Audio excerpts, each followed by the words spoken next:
Want to factory reset your iPhone but don't know the passcode? Don't worry, I'll show you a simple 2025 method that works.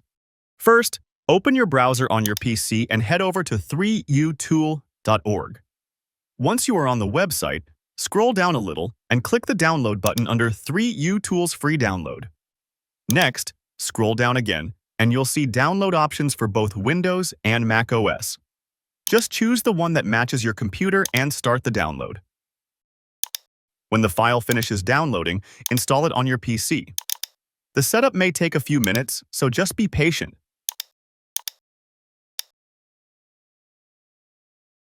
Once installed, launch the 3uTools app, then connect your iPhone to the computer. As soon as it's connected, your iPhone details will appear on the screen. Now, at the top of the app, click on the Toolbox option. Under Common Tools, select Erase All Data. A new window will pop up. From here, select your iPhone and click Erase All Data again. On the next screen, check the box that says, I have read above reminder in details, and then click the Erase All Data button. And that's it. Your iPhone will reset automatically without needing the passcode. If this video helped you out, make sure to hit like and subscribe for more quick tech guides.